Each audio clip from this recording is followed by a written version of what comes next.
Alhamdulillah. Nahmaduhu wa nasta'inuhu wa nastaghfiruh.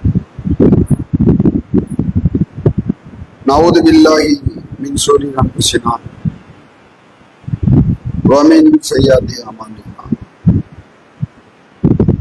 May yahdihillahu fala mudilla lahu wa may yudlil fala hadiya lahu. أشهد لا إله إلا الله وحده لا شريك له وأشهد أن محمدا عبده ورسوله أما بعد يا أيها الذين آمنوا اتقوا الله حق تقاته ولا تموتن وإلا أنت مسلمون كنتم خير أمة أخرجت للناس تأمرون بالمعروف وتنهون عن المنكر وتؤمنون بالله كل محدثات بدعة وكل بدعة ضلالة وكل ضلالة في النار. அளவற்ற அருளாளனும் நிகரற்ற பேரன்புடையவனுமாகிய ஏக இறைவனாகிய அல்லாஹ்வின் அடியார்களே, அந்த ஏக இறைவனின் சாந்தியும் ஸலவாத்தும் நற்கிருபை நமது உயிர் மேலான நபிகள் நாயகம் ஸல்லல்லாஹு அலைஹி வஸல்லம் அவர்கள் மீதும் அன்னவர்களுடைய குடும்பத்தார்கள் மீதும் இந்த இஸ்லாமிய மார்க்கம் பூமியிலே நிலைக்க வேண்டும் என்பதற்காக தங்களுடைய உயிர்களையும் தியாகம் செய்து வளர்த்த சத்திய சஹாபாக்கள் மீதும், குறிப்பாக அல்லாஹ்வினால் விதியாக்கப்பட்ட இந்த ஜும்மாவுடைய கடமையை அதற்குரிய நேரத்திலே வந்து ஜும்மாவுடைய முழு நன்மையையும் அல்லாஹ்விடத்தில பெற்றுவிட வேண்டும் என்கிற உயரிய நோக்கத்தோடு சரியான நேரத்திற்கு வருகை புரிந்த நம் அனைவரின் மீதும் அந்த ஏக இறைவனின் சாந்தியும் ஸலவாத்தும் நற்கிருபை நிலைத்து நிலவட்டும் என்ற பிரார்த்தனையோடு எனது உரையை துவங்குகிறேன். அன்புக்குரிய சகோதர சகோதரிகளே, இந்த அருமையான சந்தர்ப்பத்தில நாம் மதிக்க வேண்டிய தலைவர் மாநபி ஸல்லல்லாஹு அலைஹி வஸல்லம் அவர்கள் என்ற தலைப்பு தேர்வு செய்யப்பட்டிருக்கிறது. இந்த தலைப்பு ஒரு அவசியமான காலகட்டத்தில் பேச வேண்டிய தலைப்பு. ஏனென்று சொன்னால், இன்றைய காலத்தில் பல எண்ணற்ற தலைவர்கள் நம்முடைய சமுதாயத்தை நோக்கி வலம் வந்து கொண்டிருக்கிறார்கள். வரக்கூடிய தலைவர்கள் எல்லாம் அவர்கள் யாராக இருந்தாலும் சரி, எந்த மதத்துடையவர்களாக இருந்தாலும் சரி, எப்படிப்பட்ட கொள்கையுடையவர்களாக இருந்தாலும் சரி, தங்களுடைய சுய வாழ்க்கையை எவ்வளவு மோசமானதாக அமைத்துக் கொண்டவர்களாக இருந்தாலும் சரி, அவர்களுக்கு பின்னால் தொண்டர்களாக இருக்கக்கூடிய மக்களிலே அதிகமாக யார் இருக்கிறார்கள் என்று பார்த்தால், நபிகள் நாயகம் ஸல்லல்லாஹு அலைஹி வஸல்லம் அவர்களை தலைவராக ஏற்றுக்கொண்டு வாழ வேண்டிய நிர்பந்தத்தில் இருக்கக்கூடிய முஸ்லிம் சமுதாயத்தை சேர்ந்தவர்கள் தான் அதிகமாக தொண்டர்களாக அணிவகுக்கிறார்கள். இந்த அவலமான நிலைக்கு என்ன காரணம் என்று நாம் ஆய்வு செய்து பார்த்தால், முஸ்லிம் சமுதாயம் நபிகள் நாயகம் ஸல்லல்லாஹு அலைஹி வஸல்லம் அவருடைய வாழ்க்கையை சரியாக புரிந்து வைத்திருக்கவில்லை. சரியாக புரிந்து வைத்திருந்தால் தலைவர்களை தேர்ந்தெடுக்கக்கூடிய காரியங்களையும் அவர்களுக்கு பின்னால் கொடி தூக்கி கோஷம் ஓடுகின்ற ஒரு தவறான சூழ்நிலையையும் கண்டிப்பாக நம்முடைய விஷயத்தில் நாம் காண முடியாது. உலகத்து தலைவர்கள் எல்லாம் அவர்கள் தலைவராக இருப்பதற்கும் தலைமை பொறுப்பை ஏற்றிருப்பதற்கும் முக்கிய காரணம் என்ன என்று நாம் ஆய்வு செய்து பார்த்தால் உலக ஆதாய சுயநலம்தான் முக்கிய காரணமாக இருக்கிறது. நாம் மதிக்க வேண்டிய நபிகள் நாயகம் ஸல்லல்லாஹு அலைஹி வஸல்லம் தலைமைத்துவ வாழ்க்கையை நாம் ஆய்வு செய்து பார்த்தால் எந்த விதமான உலக ஆதாய நோக்கங்களோ சுய லாபங்களோ வேறு எந்த புற காரணங்களையும் கண்டிப்பாக அவர்கள் விஷயத்தில் நாம் காண முடியாது. நபிகள் நாயகம் ஸல்லல்லாஹு அலைஹி வஸல்லம் அவர்களை உருவெடுத்து அவர்களை ஆற்றி முடித்த அந்த தலைமை பணி என்பது மக்களின் மீது இருந்த நேசத்தின் காரணமாகத்தான். மக்களை பார்க்கிறார்கள், அவர்களுடைய அறியாமை, அவர்களுடைய இயலாமை, அவர்களுடைய பலகீனம், அவர்கள் வாழ்க்கையை அனுபவிக்கக்கூடிய கஷ்டங்கள் நஷ்டங்கள் இவைகள் எல்லாம் பார்த்துவிட்டு இந்த சமூக மக்களுக்கு நன்மை செய்ய வேண்டும், இந்த சமுதாய மக்களை முன்னேற்ற வேண்டும். ஒரு தந்தை தன் மகன் மீது எந்த அளவுக்கு பாசம் வைத்திருப்பாரோ, பாசத்தின் காரணமாக எந்த அளவுக்கு சிரமப்படுவாரோ, கஷ்டப்பட்டு தொழில் செய்து வியாபாரம் செய்து மகனை படிக்க வைத்து மருத்துவம் பார்த்து ஒழுக்கம் கற்பித்து கல்வி கொடுத்து நல்ல வேலையில் அமர்த்தி அழகு பார்த்து விட வேண்டும் என்று ஒரு தந்தை எப்படி நேசிப்பாரோ அதே போலத்தான் நபிகள் நாயகம் ஸல்லல்லாஹு அலைஹி வஸல்லம் அவர்கள் இந்த சமூக மக்களை நேசிக்கிறார்கள். இதை அவர்கள் பேசுகிற பேச்சுக்களின் சரி, எடுக்கின்ற நடவடிக்கைகளின் சரி வெளிப்படையாக இருப்பதை பார்க்கலாம்.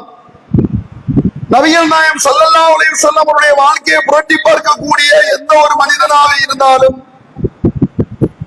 இதுவரைக்கும் இப்படிப்பட்ட ஒரு தலைவர் தோன்றியதும் இல்லை, இனிமேல் தோன்ற போவதும் இல்லை என்று தெள்ள தெளிவாக புரிந்து கொள்ளக்கூடிய விதத்திலே நபிகள் நாயகம் ஸல்லல்லாஹு அலைஹி வஸல்லம் அவருடைய வாழ்க்கை ஒரு திறந்த புத்தகமாக மக்களுக்கு ஒரு சிறந்த வழிகாட்டியாக இருப்பதை பார்க்கலாம். எத்தனையோ தலைவர்கள் தோன்றி இருக்கிறார்கள், தலைவர்களுக்கான இலக்கணங்கள் வரலாறுகள் பல இருக்கின்றன. ஒருவர் தலைவராக வந்ததற்கு பின்னால் உள்ள வாழ்க்கையையும் தலைமை பொறுப்பை ஏற்பதற்கு முன்னால் உள்ள வாழ்க்கையையும் ரெண்டை ஒப்பிட்டு பார்த்தால் ஒரு மலைக்கு மடுவுக்கு முன்னால அளவுக்கு ஒரு பெரிய வித்தியாசத்தை காணலாம். முன்னால இருந்தவர் இப்ப எப்படி இருக்கிறாரு, முன்னால இருந்த ஒழுக்கம், முன்னால இருந்த சமுதாய பற்றி, முன்னால இருந்த மனிதாபிமானம் அப்படியே தலைகீழாக மாறி போயிருக்கும். சிலர் பிற்காலத்தில் தலைவராக வந்ததற்கு பின்னால இப்படிப்பட்ட குணங்கள் வந்திருக்கலாம். நற்குணமானதாக மனிதாபிமானம் மிக்கவராக மக்களை நேசிக்கக்கூடியவராக இருக்கலாம். ஆனால் கடந்த கால வாழ்க்கையை பார்த்தால் கடந்த காலங்களிலே போய் பித்தலாட்டம் மோசடி ஏமாற்றி இதுல மூழ்கி போனவராக இருந்திருப்பார். ஆனால் அல்லாஹ்வுடைய தூதர் அவர்கள் இந்த இரண்டு நிலைகளில் இருந்தும் இந்த இரண்டு விதமான பார்வைகளில் இருந்தும் ஒரு தனித்துவம் நிறைந்த தலைவராக அல்லாஹ்வுடைய தூதர் அவர்கள் நமக்கு காட்சி தருகிறார்கள். நபிகள் நாயகம் ஸல்லல்லாஹு அலைஹி வஸல்லம் அவர்கள் தன்னை நபி என்று அறிமுகப்படுத்துவதற்கு முன்னால் உள்ள வாழ்க்கையையும் தன்னை நபி என்று அறிமுகப்படுத்தியதற்கு பின்னால் உள்ள வாழ்க்கை இரண்டையும் ஆய்வு செய்து பார்த்தால் எந்த ஒரு குறையும் சொல்ல முடியாத நிலையிலே அல்லாஹ்வுடைய தூதரவர்கள் தன்னுடைய வாழ்க்கையை தூய்மையாக அமைத்துக் கொண்டிருந்தார்கள். இதற்கு எத்தனை வரலாற்று சம்பவங்களை பார்க்கலாம்.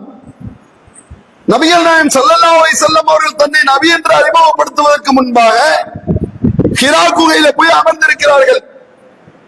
அல்லாஹ்வுடைய கட்டளை பிரகாரம் ஜிப்ரீல் வந்து நபி அவர்களை கட்டி அணைத்து நீங்கள் நபியாகி விட்டீர்கள் என்று அறிமுகப்படுத்துகிறார். நபிகள் நாயகம் ஸல்லல்லாஹு அலைஹி வஸல்லம் அவர்களுக்கு அந்த ஜிப்ரீலுடைய பிரமாணமான உருவத்தை பார்த்துவிட்டும் அவர்கள் கட்டி அணைத்த அந்த மூச்சுத்திறனை பார்த்துவிட்டு பயம் ஏற்படுகிறது. பயத்தின் காரணமாக குளிர் ஏற்படுகிறது.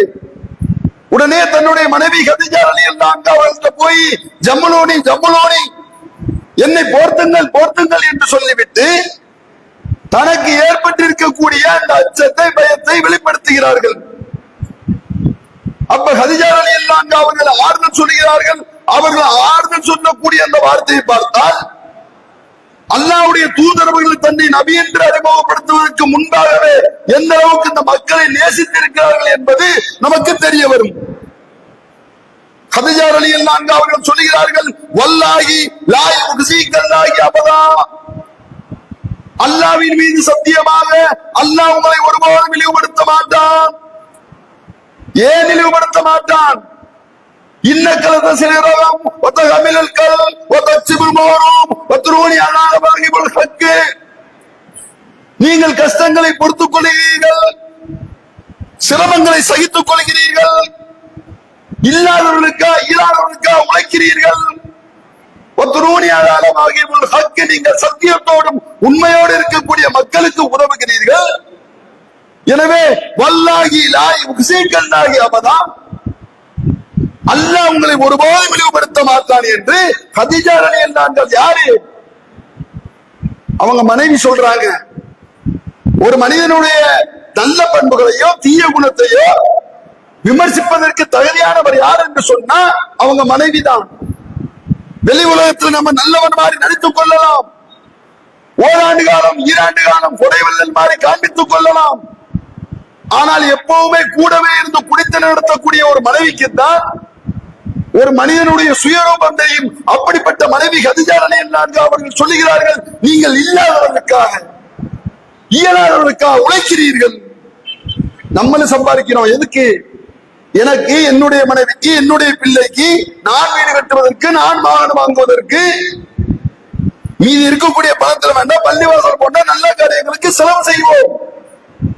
ஆனால் அல்லாஹ்வுடைய தூதர்கள் சம்பாதிக்கிறாங்கன்னா இந்த மக்கள் கஷ்டப்படுறாங்களே, சிரமப்படுறாங்களே என்று தான் பிறர் படக்கூடிய கஷ்டத்தை தான் படக்கூடிய கஷ்டமாக அல்லாஹ்வுடைய தூதர்கள் உணர்ந்திருக்கிறார்கள்.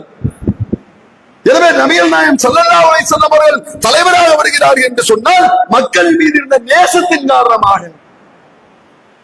அல்லாஹ்வை சொல்லி காட்டினான். அல்லாஹ்வுடைய தூதரவர்கள் தலைவராக இருப்பதற்கு முதல் பண்பை அல்லாஹ் சொல்லி காட்டுகிறார். லகத் ஜாஅக்கும் ரசூலும் மின் அன்ஃபுசிக்கும், உங்களிலிருந்து உங்களுக்கு ஒரு தூதர் வந்திருக்கிறார். அஸீஸும் அலைக்கும் மா அனித்தும் ஹரீஸுன் அலைக்கும் பில் மூமினீன ரഊஃபுர் ரஹீம். அவர் எப்படிப்பட்ட தலைவர் தெரியுமா? நீங்கள் படக்கூடிய கஷ்டங்கள் அது அவருக்கு சுமையாக இருக்கிறது, நீங்கள் படக்கூடிய சிரமங்கள் அது அவருக்கு பாரமாக இருக்கிறது. பில் மூமினீன ரഊஃபுர் ரஹீம், மூமின்கள் மீது அன்பு கொண்டவராக அருளாற்றவராக இருக்கிறார். அப்படிப்பட்ட தூதர் உங்களுக்கு வந்திருக்கிறார் என்று அல்லாஹ்வே சான்று பகர்கிறான் என்று சொன்னால் நபிகள் நாயகம் ஸல்லல்லாஹு அலைஹி வஸல்லம் அவர்கள் எந்த அளவுக்கு மக்களை நேசிச்சிருக்கிறாங்க. இன்னைக்கு வர்றாங்க தலைவரா, நான் யாரை குறிப்பிட்டு சொல்ல நினைக்கமான, இன்னைக்கு பல அமைப்புகளை பல ஜமாத்துகளை சேர்ந்த பல தலைவர்களை ஏற்றுக்கொண்டவர்கள் இங்க இருப்பாங்க, கேட்டுக்கொண்டு இருப்பாங்க. தலைவராக வருகிறார்கள். மக்கள் மீது இருக்கக்கூடிய கரிசனையா, சமுதாய பற்றா, கடுகளவுக்கு சமுதாய அக்கறை இல்ல. மக்களை வச்சு பணம் சம்பாதிக்கணும், புகழ் சம்பாதிக்கணும், பதவி வளர வேண்டும் என்று நினைக்கக்கூடிய தலைவருக்கு மத்தியிலே நபிகள் நாயகம் ஸல்லல்லாஹு அலைஹி வஸல்லம் அவர்கள் எப்படிப்பட்ட ஒரு தலைவர்? இன்னைக்கு நேசிப்பாங்க, மக்களை நேசிப்பதை போட்டு நடிக்கக்கூடிய தலைவர்கள். ஆனால் அல்லாஹ்வுடைய தூதரவர்கள் எப்படி மக்கள் நேசிச்சிருக்காங்கன்னா, திருமறை குர்ஆன் சொல்கிறது, ஃபஅல்லக பாகிஉன் நஸ்ஸக அலா ஆஸாரி மின் மிக்மினு ஃபீ காத கதீபி ஆஸபா. நபியே, நீங்க சொல்லக்கூடிய இந்த அல்லாஹ்வுடைய மார்க்கத்தை, நேரான வழியை அந்த மக்கள் புறக்கணித்து செல்வதை பார்த்துவிட்டு உங்கள் உயிரை நீங்களே போக்கிக் கொள்வீர் போல இருக்கிறதே. அல்லாஹ்வே நபி அவர்களுக்கு அட்வைஸ் பண்றான். நம்ம சத்தியத்தை சொல்றோம், நேர்வழியை சொல்றோம், இந்த மக்களுக்கு என்ன செய்யறாங்க, புறக்கணிச்சு போறாங்க என்று கவலைப்பட்டு தன்னுடைய உயிரே போகக்கூடிய அளவுக்கு அல்லாஹ்வுடைய தூதர்கள் கவலைப்பட்டு கஷ்டப்படுறாங்கன்னு சொன்னா, ஃபலா ததுகபு நஃப்ஸுக அலைஹிம் ஹஸனாத்தீன். ஏன் இந்த அளவுக்கு கரிசனை, ஏன் இந்த அளவுக்கு அந்த மக்கள் மீது அக்கறை? நேர்வழி என்பது என் வசம் இருக்கிறது, சொல்ல வேண்டிய உங்களுடைய வேலை, சொல்லிட்டு போய்கிட்டே இருங்க. அவர்களுக்காக கஷ்டப்பட்டு சிரமப்பட்டு உங்கள் உயிரை நீங்களே போக்கிக் கொள்ளார்கள் என்று அல்லாஹ் ரப்பல் ஆலமீன் நபி அவர்களுக்கு கட்டளை பிறப்பிக்கிறான் என்று சொன்னா எந்த அளவுக்கு நேசிச்சிருக்கிறாங்க. மக்கள் நேர்வழி வரலையே உயிரை போகக்கூடிய அளவுக்கு கவலைப்பட்டிருக்கிறாங்க. இன்னைக்கு பார்க்க முடியுமா? மக்களை நேசிக்கிறார்களா? மக்களை சேவை செய்யக்கூடிய தலைவர்கள் இருக்கிறார்களா? அப்படியே நேசித்தார்கள். சொந்தக்காரங்க எப்பவுமே நம்ம கூடவே இருந்து ஜாலரா தட்டுறவங்க, தலையாட்டு பொம்மையா இருக்கக்கூடியவங்க வேண்டாம், சில தலைவர்கள் நேசிப்பார்கள். ஆனால் நபிகள் நாயகம் ஸல்லல்லாஹு அலைஹி வஸல்லம் அவர்கள் நேசிக்கிறாங்கன்னா எதிரிய கூட நேசிச்சிருக்கிறாங்க. எத்தனை சம்பவத்தை சொல்றது? நபிகள் நாயகம் ஸல்லல்லாஹு அலைஹி வஸல்லம் அவருடைய காலத்துல மூமின்கள் ஒரு பக்கம் இருக்காங்க, இறை நிராகரிப்பவர்கள் ஒரு பக்கம் இருக்காங்க, அங்கிட்டு மிங்கிட்டுமாக வேடப்பட்டு கொண்டிருந்த வேலைதாரிகள் முனாபிக்குகள் ஒரு பக்கம் இருக்காங்க. அல்லாஹ் நபி அவர்களுக்கு அறிவிச்சு கொடுக்கிறான், வைதாலக்குல்லதீன ஆமனோ காலு ஆமன்னா, அவர்கள் மூமின்களை கண்டுவிட்டால் நாங்கள் மூமின் என்று சொல்கிறார்கள். வைதா கலல் இதா சயாத்தீனிகும் காலு இன்னமாகும், அவர்கள் மூமின்கள் அல்லாஹ்வை கண்டுவிட்டா நாங்க மூமினே இல்லையே, நாங்கள் உங்களை சேர்ந்தவங்க தானே. இன்னமானது முசகஜதூன், நாங்கள் ஏன் மூமின்களாக வேடப்பட்டுக் கொண்டிருக்கிறோம் தெரியுமா? அவரை கேலி செய்வதற்கும் கிண்டல் செய்வதற்கும் கூட இருந்து குளிப்பறிப்பதற்கும் தான் நாங்கள் மூமின்களாக வேடப்பட்டுக் கொண்டிருக்கிறோம் என்று சொல்லக்கூடிய வேடதாரிகள் முனாபிக்குகள் ஒரு பக்கம் இருந்தாங்க. அந்த முனாபிக் கூட்டத்துடைய தலைவனாக அப்துல்லா இப்னு உபை என்று சொல்லக்கூடியவன், நயவஞ்சகத்தில் ஊறி திளைத்தவன், நயவஞ்சக கூட்டத்தின் தலைவன். அவன் எந்த அளவுக்கு நபி அவர்களுக்கு தொந்தரவு கொடுத்தான் தெரியுமா? உகது போர்க்களம் இன்றைக்கு மாதிரி கிடையாது போரு. இன்றைக்கு அணுகுண்டு, ஆக்சிஜன், மருந்துகள் வெற்றி தோல்வியை தீர்மானிக்கிறது. அன்றைய காலத்துல ஆட்கள் கத்தி வைத்து, வாள் வைத்து, அன்பு வைத்து, இங்க 500 பேர் அங்க 1000 பேர் என்று எண்ணிக்கை வெற்றி தோல்வியை தீர்மானிக்கும். அப்படிப்பட்ட காலகட்டத்தில் உகது போர்க்களத்துல நபிகள் நாயகம் ஸல்லல்லாஹு அலைஹி வஸல்லம் அவர்கள் எதிரிப்படைக்கு தகுந்தவாறு ஒரு படையை திரட்டி வச்சிருக்காங்க. அந்த போர்படை புறப்பட்டு செல்லும் பொழுது அந்த படைக்கு மத்தியிலே இந்த அப்துல்லா இப்னு உபை என்று சொல்லக்கூடிய நயவஞ்சக கூட்டத்தின் தலைவன் ஊடுருவி, நம்ம ரொம்ப பலகீனமா இருக்கிறோம், எதிரிப்படை ரொம்ப பலமா இருக்காங்க, போருக்கு போனா செத்து போயிருவோம், இஸ்லாத்துல இருக்கலாம் சரி, உயிரை கொடுக்க முடியுமா? உயிரை கொடுத்தோம் சொன்னா யார் அவங்களை காப்பாத்துறது, நம்ம குடும்பத்தை யாரு காப்பாத்துறது என்று ஆசை வார்த்தை காண்பித்து பயமுறுத்தி 300க்கும் மேற்பட்ட போர் வீரர்களை அப்படையை விட்டு அப்புறப்படுத்திட்டான். பேசாதீங்க. ஜும்மாவுடைய உரை நிகழ்த்தி கொண்டிருக்கும் பொழுது யாரா 2 பேர் பேசிக்கிட்டு இருக்காங்க, அவங்களை நீங்க பேசாதீ அப்படின்னு சொன்னா கூட நீங்க வீணான காரியத்தில் ஈடுபட்டு விட்டீர்கள் என்று நபிகள் நாயகம் ஸல்லல்லாஹு அலைஹி வஸல்லம் சொல்றாங்க. அதனால நம்ம பேசுறவங்களை அமைதியா இருந்து சொன்னால நம்ம வீணான காரியத்துல ஈடுபட்டுருவோம். அப்ப பேசணும் சொன்னா, அதனால ஜும்மாவுடைய நேரத்துல பேசுவதற்கு அல்லாஹ்வுடைய தூதர் அவர்கள் தடை விதித்திருக்கிறாங்க. அமைதியா இருந்து கேளுங்க. அப்ப நபிகள் நாயகம் ஸல்லல்லாஹு அலைஹி வஸல்லம் அந்த கூட்டத்துல அவங்க ஊடுருவி 300க்கும் மேற்பட்ட போர் வீரர்களை அப்புறப்படுத்தினா விளைவு என்ன? உஹது போர்க்களத்தில் முஸ்லிம்களுக்கு பலத்த சேதம். இந்த செய்தி நபிகள் நாயகம் ஸல்லல்லாஹு அலைஹி வஸல்லம் அவர்களுக்கு அல்லாஹ் ரப்பல் ஆலமீன் அறிவிச்சு கொடுக்கிறான். அல்லாஹ்வுடைய தூதர் சொல்றார்கள், அல் கபாயிரு, வெறும் பாவம் அழைத்து விட்டார்கள். அல்லாஹ்வுக்கு இணை வைப்பது பெரும் பாவம், பெற்றோர்களை நோவிடு செய்வது பெரும் பாவம், வட்டி வாங்கி தின்பது பெரும் பாவம், ஒரு உயிரை அநியாயமாக கொலை செய்வது பெரும் பாவம் என்று பெரும் பாவங்களை பட்டியலிட்ட அல்லாஹ்வுடைய தூதர் அவர்கள் போர்க்களத்தில் புறமுது காட்டுவது பெரும் பாவம் என்று சொன்னாங்க. அந்த பாவத்துக்கு அடித்தளமிட்டவன் யார் என்று சொன்னா இந்த அப்துல்லா இப்னு உபை என்று சொல்லக்கூடிய நயவஞ்சகன். அவன் ஒரு நாள் மரணிச்சு போயிட்டான். இங்கதான் நீங்க கவனிக்கணும். அவன் மறைச்சு போன உடனே அவனுடைய மகன் இஸ்லாத்துல இருக்கிறாரு. அவர் அல்லாஹ்வுடைய தூதரை கேட்கிறாரு, அல்லாஹ்வுடைய தூதரே, என்னுடைய தந்தை மரணித்து விட்டார்கள், அவரை கவனிடுவதற்கு உங்களுடைய ஆடைகளை ஒன்றை தாருங்கள் என்று கேட்டபோது நபிகள் நாயகம் ஸல்லல்லாஹு அலைஹி வஸல்லம் அவர்கள் எந்த அச்சத்தையும் தெரிவிக்காம நேர தன்று ஒன்று போரில் எடுத்து ஒண்ணு கொடுக்கிறாங்க. அவர் மகன் அடுத்த டிமாண்ட் வைக்கிறார், அல்லாஹ்வுடைய தூதரே, என்னுடைய தகப்பனாருக்கு நீங்கள் தான் ஜனாஸா தொழுகை நடத்த வேண்டும், அதாவது பிரார்த்தனை செய்ய வேண்டும் என்று அடுத்த டிமாண்ட் வைக்கிறார். அல்லாஹ்வுடைய தூதர் என்ன செய்றாங்க? எது என்று பார்க்கல, அதுக்கு தயாராகி போறாங்க. இந்த செய்தி உமர் அலிலாக்கு தெரிய வருது. உமர் அலிலா அவர்கள் வந்து நபி அவர்களை மறைத்து அலை சொல்லாக நகாக்கான்கா, அல்லாஹ்வுடைய தூதரே, அல்லாஹ் இதை விட்டு உங்களை தடுக்கவில்லையா? இப்படிப்பட்ட ஆட்களுக்கு நீங்கள் பிரார்த்தனை செய்யக்கூடாது என்று அறிவித்து கொடுக்கவில்லையா என்று கேட்டுவிட்டு குர்ஆனுடைய வசனத்தை சொல்லி காட்டுகிறார். இஸ்தக்பிர் லஹும் அவுலா தஸ்தக்பிர் லஹும் இன் தஸ்தக்பிர் லஹும் சபலீன மரத்தன் ஃபலயக்பிர் லஹும். அல்லாஹ் சொல்றான், நீங்க அவருக்காக பாவ மன்னிப்பு தேடுங்கள் அல்லது தேடாமல் இருங்கள். நீங்கள் பாவ மன்னிப்பு தேடினாலும் சபலீன மரத்தன் 70 தடவை தேடினாலும் ஃபலயக்பிர் லஹும் அல்லாஹ் ஒருபோதும் மன்னிக்க மாட்டான் அறிவிச்சு கொடுக்கலையா என்று கேட்ட பொழுது நபிகள் நாயகம் ஸல்லல்லாஹு அலைஹி வஸல்லம் அவர்கள் சொல்றார்கள், பல் இல்லை இல்லை, யா அல்லாஹ் இதை விட்டு என்னை தடுக்கவில்லை. மாபைன ஹீரத்தை, அல்லாஹ் எனக்கு சுய விருப்பம் கொடுத்திருக்கிறான். அல்லாஹ் என்ன சொல்றான்? நீங்க பாவ மன்னிப்பு தேடுங்க, தேடாம இருங்க, ரெண்டு விதமா சொல்றாங்க. என்னுடைய சமுதாயத்தில் வாழ்ந்தவன், எனக்கு பல துரோகம் விளைவித்தவன், இன்னைக்கு மரணத்தை விட்டால் நாளை மறுமையிலே அல்லாஹ்வுடைய மன்னிப்பை பெற்று அவன் சோனம் செல்வதற்கு என்னுடைய பிரார்த்தனை அவனுக்கு உறுதுணையாக இருக்கும் என்று சொன்னா, என்னுடைய எதிரிக்கு கூட நான் பிரார்த்தனை செய்ய தயார் என்று நபிகள் நாயகம் ஸல்லல்லாஹு அலைஹி வஸல்லம் அவர்கள் புறப்பட்டு போறாங்க. வலாத்து சல்லியலை, இதை விட்டு அல்லாஹ் முழுமையா தடுத்துட்டான். அப்ப என்ன விளங்குது? எதிரிக்கு கூட பிரார்த்தனை செய்ய போறாங்க. இந்த ஆர்எஸ் மங்கலத்துல ஒரு ஊராட்சி மன்ற கவுன்சிலர் எடுத்து பேசினா வாழ முடியுமா? பணம் சம்பாதிக்க கூடாது, புகழ் சம்பாதிக்க கூடாது, முன்னேறக்கூடாது என்று நினைக்கக்கூடிய மக்களுக்கு மத்தியே நபிகள் நாயகம் ஸல்லல்லாஹு அலைஹி வஸல்லம் அவர்கள் தாராள குணத்தோடு மன்னிச்சிருக்காங்க சொன்னா, இந்த மாதிரி எத்தனை செய்தி. ஒரு முறை தாயிபு பூமிக்கு அல்லாஹ்வுடைய தூதருடைய இஸ்லாத்தை சொல்ல போறாங்க. தாயிபுல இருக்கக்கூடியவர்கள் தான் கேட்க முடிவெடுக்கிறாங்க. முகமதுடைய பேச்சை யாரும் கேட்க கூடாது. அதையும் மீறி அல்லாஹ்வுடைய தூதரை பிரச்சாரம் பண்றாங்க.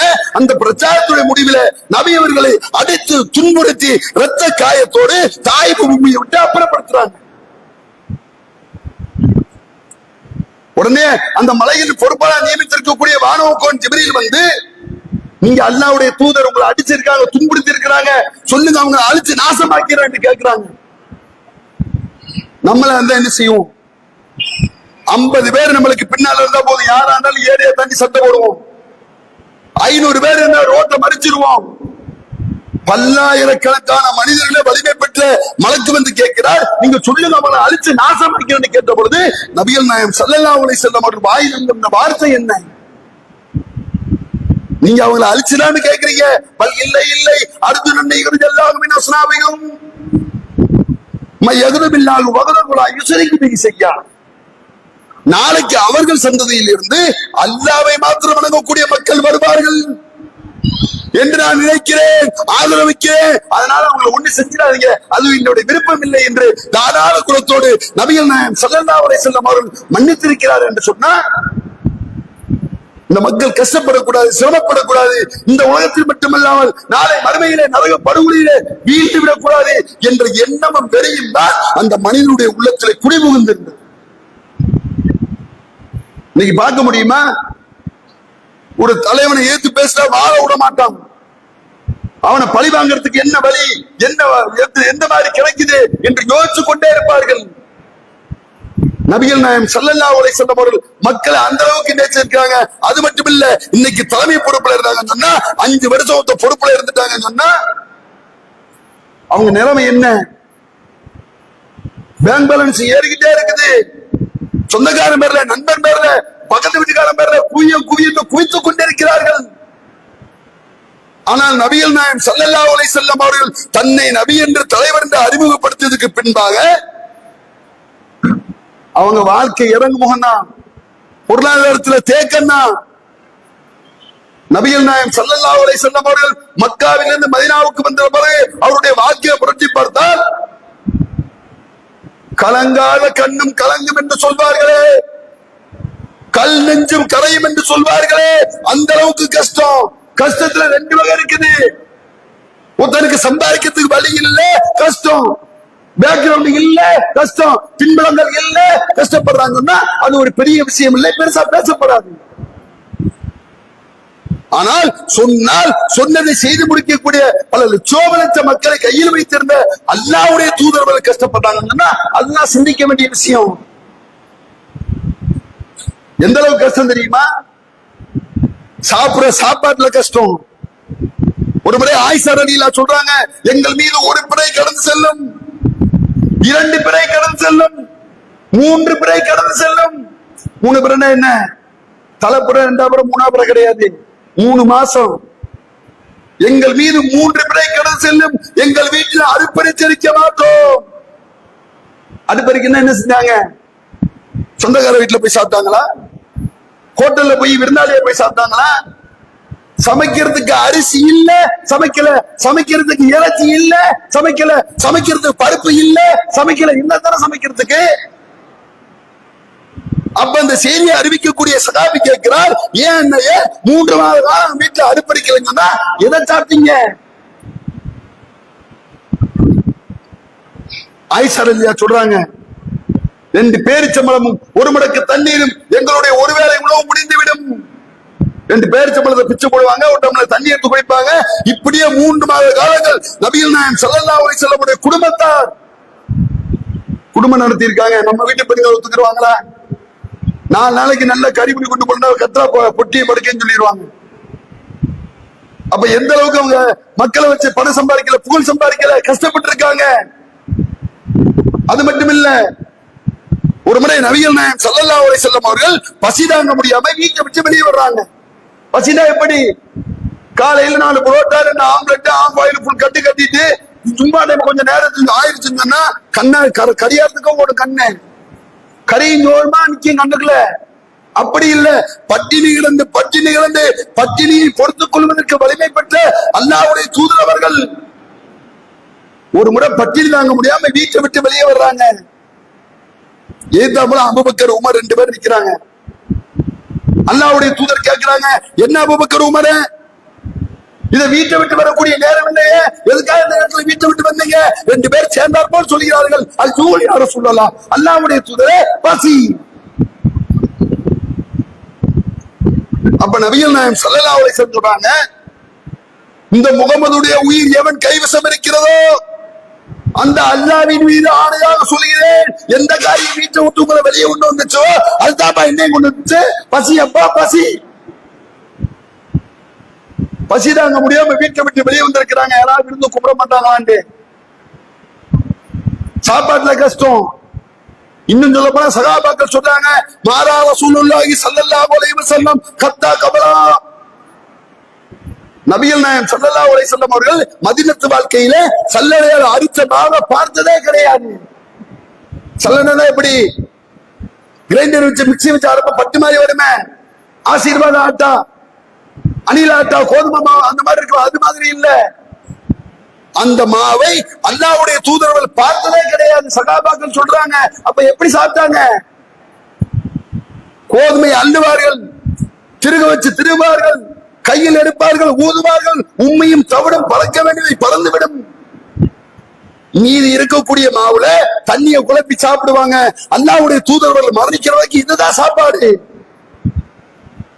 சாப்பாட்டுல கஷ்டம். உடுக்கிற உடை எடுத்துக்கிறேங்க, இன்னைக்கு உள்ள ஆடை, மேல ஆடை, வெளியாடை என்று 1008 ஆடைகளை வைத்திருக்கக்கூடிய சமுதாயத்துல நபிகள் நாயகம் ஸல்லல்லாஹு அலைஹி வஸல்லம் அவருடைய ஆடை எப்படி? 1-2 போடுவே, வலது பக்கம் நுனி எடுத்து இடது பக்கம் போடுவாங்க, இடது பக்கம் நுனி எடுத்து வலது பக்கம் போடுவாங்க.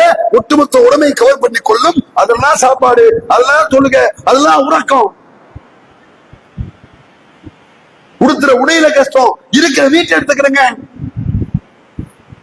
இன்னைக்கு அரசியல் பொறுப்புல பதவியில இருந்துட்டாங்கன்னா கார் பார்க்கிங் இல்லாத வீடை பார்க்க முடியாது. நபிகள் நாயகம் ஸல்லல்லாஹு அலைஹி வஸல்லம் வீடு எப்படி தெரியுமா? ஆயிஷா ரலியல்லாஹு சொல்றாங்க, இரவு நேரங்கள்ல அல்லாஹ்வுடைய தூதர்கள் தொழுவார்கள். அப்ப சஜ்ஜாக்கு வருவாங்க, என் தொடையில குத்துவாங்க, நான் காலை மடக்கிக்கிறேன். மீண்டும் கியாம் நிலைக்கு வருவாங்க, மீண்டும் சஜ்ஜாக்கு வருவாங்க, என் காலை குத்துவாங்க, நான் மடக்கிக்கிறேன். அப்ப அறிவிக்கக்கூடிய சகாபி கேட்கிறார், ஏன் என்னையே அவங்க தான் சஜ்ஜாக்கு வராங்க தெரியுது, நீங்க முன்னாலே மடக்கிக்கிட்டா என்ன? ஆயிஷா ரலியல்லாஹு சொல்றாங்க, வல் முயூத்தீதன் லைஸ ஃபீஹா மிஸ்பாஹுன், அந்த நேரத்தில் எங்கள் வீட்டில் வெளிச்சம் இல்லை. வெளிச்சம்னா எப்படி? லட்சக்கணக்கான ரூபாய் செலவழிச்சு 1000 வாட்ஸ் கொண்டு ஆலோசனை விளக்கா, சீரியல் விளக்கா, சின்னோண்டு சிட்டிகை, அதுல கொஞ்சம் எண்ணெயை ஊத்தி திரிய பத்த வைப்பாங்க. இந்த வெளிச்சம் அல்லாஹ்வுடைய தூதர் வீட்டில இல்ல. யாரு? அரசியல் தலைவர், ஆன்மீக தலைவர் என்று 2 விதமான தலைமை பொறுப்பை கையில் வைத்திருந்த அல்லாஹ்வுடைய தூதர் வீட்டில் சொன்னா அல்லாஹ் சிந்திக்க வேண்டிய விஷயம். இப்படி கஷ்டம். எனவே நபிகள் நாயகம் ஸல்லல்லாஹு அலைஹி வஸல்லம் அவர்கள் தலைவராக வருகிறார் என்று சொன்னா மக்களை வச்சு பணம் சம்பாதிக்கல, புகழ் சம்பாதிக்கல. நான் அல்லாஹ்வுடைய தூதர், இறைவனுடைய கட்டளை, அவனுடைய போதனை, அதை மக்களுக்கு சொல்வதே என்னுடைய பணி என்பதை தவிர வேற ஏதாவது பார்க்க முடியுமா? அதனால அல்லாஹ் அறிவிப்பு செய்ய சொல்லுகிறான், சவால் கூட சொல்றான், நபியை நீங்க சொல்லுங்கள், குல் இன்னமா யஅனிக்கும் பகிவாகிதா அந்த கௌமல் இல்லாஹி பசானாவா ஃபுராதா சும்மத்தக ஃபக்ரு வாபி சாயிபக்கி மின்னினா இன்னஹு இல்லாஹ நதிரும் முபீன். அல்லாஹ் சவால் கூட சொல்றான், வா ஒருத்தரா வா, கூட்டம் கூட்டமா வா, எதுக்கு வா? சும்மத்தக ஃபக்ரு, என்ன வந்து சோதிச்சு பாரு. நான் மோசடிக்காரனா, தகுதி இல்லாத தலைமா, பைத்தியமா சொல்லி பார்க்கலாம் என்று அறிவிப்பு செய்யக்கூடிய ஒரு அரசியல் தலைவர் இன்னைக்கு பார்க்க முடியுமா? ஒரு ஆன்மீக தலைவரை பார்க்க முடியுமா? முஸ்லிம் சமுதாயத்து தலைவர் என்று சொல்லக்கூடிய பல ஜமாத்து தலைவர்கள் நிலைமைய கவலைக்கிடம் என்று சொன்னா மற்றவனை என்னத்தை சொல்றது? எனவே தலைமை பொறுப்பு என்பது இன்றைய காலத்தில் அது ஒரு பிசினஸ், வியாபாரம். 10 லட்சம் போட்டாங்கன்னா 1 கோடி எடுக்கத்தான் செய்வான். ஆனா நபிகள் நாயகம் ஸல்லல்லாஹு அலைஹி வஸல்லம் அவர்கள் சொந்த பணத்தை எல்லாம் இந்த சமுதாயத்துக்காக இழந்திருக்கிறார்கள். இன்றைக்கு பார்க்கலாம், காசு பணத்துக்கு ஆசைப்படாத, லஞ்சம் ஊழல் செய்யாத 1-2 தலைவர் அங்க பார்க்கலாம். சும்மா நம்ம பேச்ச கேட்க கூடாது, அப்படியே கற்பனை பண்ணி பார்க்கணும். ஆனாலும் தலைமை பொறுப்புக்காக ஆசைப்படுவாங்க. எப்பவுமே நான் தான் தலைவனா இருக்கேன், என் பேச்சதான் கேட்கணும், என்னைய கண்ட்ரோலா தான் இருக்கணும் என்று ஆசைப்படுவார்கள். தலைவரே தலைவரே என்று கூவி கூவி அழைத்தால் அதுக்கு மயங்காதவன் யாரும் இருக்க மாட்டான். சொல்லாதப்பா, ஏன் அப்பதான் கூட 2 பிட்ட போடுவானா? அப்ப தலைவரை உங்களை புகழாம வேற யாரும் நாங்க புகழ்றது? ஆனா நபிகள் நாயகம் ஸல்லல்லாஹு அலைஹி வஸல்லம் அவர்கள் தலைமை பொறுப்பை கையில் வைத்துக் கொண்டு புகழ்ச்சியாக விரும்பினாங்களா? புகழ்ச்சினா எப்படி? ஒரு முறை ஒரு போருக்கு போயிட்டு வரும் பொழுது நபிகள் நாயகம் ஸல்லல்லாஹு அலைஹி வஸல்லம் அவருடைய ஒட்டகத்தை ஒரு கிராமவாசி ஒட்டகம் முந்திட்டு வந்திருக்கு. சஹாபாக்களுக்கு எல்லாம் ஒரே கவலை. சுபீகத்தி அல்பா அல்பா என்று சொல்லக்கூடிய ஒட்டகம் பின்னுக்கு தள்ளப்பட்டு விட்டது, அல்லாஹ்வுடைய தூதர் ஒட்டகம் பின்னுக்கு தள்ளப்பட்டு விட்டது என்று சஹாபாக்கள் கவலைப்பட்டுக் கொண்டிருக்கும் பொழுது நபிகள் நாயகம் ஸல்லல்லாஹு அலைஹி வஸல்லம் அவர்கள் மக்களை அழைத்து வைத்துக் கொண்டு சொல்றாங்க, எப்ப வெற்றிக்கே உரியவனானா, வெற்றி தோல்வி தீர்மானிக்கக்கூடிய அதிகாரத்தை அல்லாஹ் என் கைவசம் கொடுத்திருக்கிறானா? வெற்றி தோல்வி விஷயத்தில் அல்லாஹ் உங்களுக்கு எதை நாடுகிறானோ அதைத்தானப்பா எனக்கு நாடுவான். பதில் பொருட்கள் வெற்றி கண்டோம், உகது பொருட்கள் தோல்வி கண்டோம். இன்னைக்கு தோக்குறோம், நாளைக்கு ஜெயிப்பான், நேற்று தோற்றோம், இன்னைக்கு ஜெயிப்பான். தில்கல் ஐயாமு உதாவிலதா பைருன்னாஸ், கால சக்கரத்தை அல்லாஹ் மனிதனுக்கு மத்தியிலே மாறி மாறி சுழற்றுகிறான் என்று யதார்த்தத்தை சொன்னார்கள். வெற்றி நம்ம வசம் கிடையாது. புகழக்கூடிய நேரத்தில் எல்லாம் அதை தடுக்க வேண்டிய முறைப்படி தடுத்து நிறுத்தினார்கள். லா துக்ரூனி கமா அதரத்தி நஸாரா ஈசா இப்னு மரியம், மரியமுடைய மகன் ஈசாவை எப்படி கிறிஸ்தவர்கள் நஸாராக்களும் வரம்பு மீறி கடவுள் என்று புகழ்ந்தார்களோ அப்படி என்ன புகழாதீங்கப்பா, அணை போட்டார்கள். என்னை புகழ்வதாக இருந்தால் அப்துல்லாஹி ரசூலுஹு, அல்லாஹ்வுடைய தூதர்னு சொல்லு, அது எனக்கு நான் புகழ்ச்சி. அல்லாஹ்வுடைய அடிமைன்னு சொல்லு, அதை நான் மகிழ்ச்சியா எடுத்துக்கிறேன். நீ புகழ்ச்சியை விரும்பாம தலைவர் சொல்லி பேரை சொல்லி விட்டா அவ்வளவுதான். உடனே சிட்டையை பிடிச்சு கேட்கிறாரு, யாரா பேரை சொல்றா? நான் எப்படிப்பட்ட தலைவர், எத்தனை மக்கள் என் கீழே இருக்கிறாங்க கேட்பாங்களா இல்லையா? ஆனா நபிகள் நாயகம் ஸல்லல்லாஹு அலைஹி வஸல்லம் அவர்கள் புகழ்ச்சியை கூட விரும்பல. எந்த அளவுக்குன்னு கேட்டா, ஒரு முறை அல்லாஹ்வுடைய தூதருக்கு 3 ஆம்பளை பிள்ளை இருந்துச்சு. அதுல இப்ராஹிம் என்று சொல்லக்கூடிய ஆண் குழந்தை தான் அதிகமா 18 மாசம் உயிரோட இருந்தது. அந்த குழந்தை ஒரு நாள் மறைத்து விட்டது. நபிகள் நாயகம் ஸல்லல்லாஹு அலைஹி வஸல்லம் அவர்கள் அந்த குழந்தை ஜனாசாவை தூக்கி வைத்துக் கொண்டு அல்லைன் தர்மாவு வல் கல்பு மகசன் வ இன்னாலி பிராத்திக்க இப்ராஹிம் மகசன், கண்களில் நீர் வழிகிறது, உள்ளமோ வேதனையால் விரும்புகிறது, இப்ராஹிமே உன்னுடைய பிரிவு எனக்கு தாங்க முடியலப்பா என்று அல்லாஹ்வுடைய தூதர்கள் அழுது கொண்டிருக்கிறார்கள். 3 புள்ள பிறந்து 3 மொத்தப்பனா எப்படி இருக்கு? நம்ம தாங்க முடியுமா? ஒரு நோய் நோக்கல் வந்தா தாங்கிடுவோமா? அப்ப சகாபாக்கள் கேட்கிறாங்க, என்ன அல்லாஹ்வுடைய தூதரே, ஒரு உயிர் பழக்கா நீங்க அழுவீங்களா? உங்க கண்ணை தண்ணீர் வருமா என்று கேட்ட பொழுது அல்லாஹ்வுடைய தூதர் சொல்கிறார்கள், நானும் மனுஷன் தானப்பா, எனக்கு பாசம் இருக்கு, எனக்கு நேசம் இருக்கு என்று யதார்த்தத்தை சொல்லி புரிய வைக்க வேண்டிய விதத்தில் புரிய வைத்தார்கள். அப்ப அந்த நேரத்துலதான் கிரகணம் ஏற்படுது. அப்ப சகாபாக்கள் பேசிக்கிறாங்க, அல்லாஹ்வுடைய தூதரமாக மௌத்தா போயிட்டாங்கல்ல, அதனால கிரகணம் ஏற்படுது என்று பேசிக் கொண்டிருக்கும் பொழுது இந்த செய்தியை அல்லாஹ்வுடைய தூதர்கள் கவனிக்கிறாங்க. நம்மளா இருந்தா என்ன செய்வோம்? முதல்ல அடக்கம் பண்ணுவோம், அசருக்கு பின்னால வச்சுக்கிறோம், நாளைக்கு பாத்துக்கிறோம், மகரிப் பின்னால பாத்துக்கிறோம் என்று சொல்லாம ஜனாசாவை வைத்து விட்டு நேர மக்களுக்கு சொல்கிறார்கள், ஆயாத்துல்லா இன்ன சம்சதல் கமர், யாருடைய பிறப்புக்காகவும் யாருடைய இறப்புக்காகவும் கிரகணம் ஏற்படுவதில்லை, அது அல்லாஹ்வுடைய அத்தாட்சி பிரகாரம் சுழண்டு வருகிறது என்று சொல்லி மக்களுக்கு யதார்த்தத்தை சொல்லி புரிய வைத்தார்கள். புகழக்கூடிய நேரத்தில் எல்லாம் அதை தடுத்து நிறுத்தினார்கள். இன்னைக்கு நம்ம சமுதாயத்துல அல்லாஹ்வுடைய தூதரை நம்ம நேசிக்கிறோமா? யாராவது அல்லாஹ்வுடைய தூதரை உருவம் கற்பிச்சு ஒரு படம் எடுத்துட்டா, ஒரு கார்ட்டூன் படிச்சுட்டாங்கன்னா அவன் தலையை வெட்டனு, கையை வெட்டனு, காலை வெட்டனு, யாரா இந்த அல்லாஹ்வுடைய தூதரை உருவம் கற்பிக்கிறது என்று ரோட்டில் இறங்கக்கூடிய சமுதாயம் தான். ஆனால் உண்மைக்குமே நபிகள் நாயகம் ஸல்லல்லாஹு அலைஹி வஸல்லம் அவருடைய வாழ்க்கையை நம்ம படிச்சு பார்த்தோம்னா வெறும் போராடுவது மட்டுமல்லாமல் பின்பற்றக்கூடிய மக்களாக மாறிவிடும். நபிகள் நாயகம் ஸல்லல்லாஹு அலைஹி வஸல்லம் அவர்கள் புகழுவதற்குண்டான தலைவர் அல்ல, பின்பற்றக்கூடிய தலைவர். அல்லாஹ் அப்படித்தான் சொல்றான், லா துக்குருனி குல் இன் குன்து துஹிபுனல்லாஹ் ஃபத்தபிஊனி யுஹிபுல்லாஹ், யார் அல்லாஹ்வுடைய நேசத்தை விரும்புகிறாரோ ஃபத்தபிஊனி, என்னை பின்பற்றுங்கள், யுஹிபுல்லாஹ், அல்லாஹ் உங்களை நேசிப்பான். எனவே நபிகள் நாயகம் ஸல்லல்லாஹு அலைஹி வஸல்லம் அவர்களை நம்ம புகழ்வதாக இருந்தா அவங்க வாழ்க்கையை பின்பற்றணும். இன்னைக்கு பாக்குறோம், சாராயம் குடிப்பது மது என்பது ஹராம் என்று பச்சை பிள்ளைக்கு தெரியுது. ஆனா அதை சாராயம் காய்ச்சுவதற்கு, கல்லு பணம் இறக்குவதற்கு ஒரு போராட்டம் எடுத்து ஒரு கட்சி ஆரம்பிக்கிறாங்கன்னா அந்த கட்சியுடைய மாவட்ட தலைவர் ஒரு முஸ்லீமா இருக்காங்கன்னா இதை விட கேவலம் இந்த சமுதாயத்தில் இருக்க முடியுமா? எனவே வரக்கூடிய தலைவர்களுக்கு எல்லாம் பின்னால நம்ம சமுதாயமா போய்கிட்டே இருக்குது. அவன் நம்மளத்தான் குறி வச்சு வந்துகிட்டே இருக்கிறான். அல்லாஹ்வுடைய தூதரை, அல்லாஹ்வையும் அல்லாஹ்வுடைய தூதரையும் கட்டுப்பட்டு நடக்கக்கூடிய மக்கள் இம்மைக்கு மறுமைக்கு உண்டான ஒரே தலைவர் நபிகள் நாயகம் ஸல்லல்லாஹு அலைஹி வஸல்லம் அவர்கள் மட்டும்தான் என்று நினைக்கிறேன். அது இல்லாம நம்ம நிர்வாகத்துக்கு, நம்ம ஜமாத்துக்கு ஒரு தலைவர் வேண்டும் என்று சொன்னால் குறைந்தபட்சம் யார் அந்த தலைவரை பின்பற்ற சொல்கிறாரோ, யார் அந்த தலைவரை பின்பற்றி நடக்க சொல்கிறாரோ அவர் தான் என்னுடைய ஜமாத்து தலைவர், என்னுடைய இயக்க தலைவர் என்று தேர்ந்தெடுத்துக் கொண்டு நல்வழி பெறக்கூடிய மக்களாக நாம் அனைவரும் மாற வேண்டும் என்று கேட்டுக்கொண்டு எனது முதல் உரையை நிறைவு செய்கிறேன்.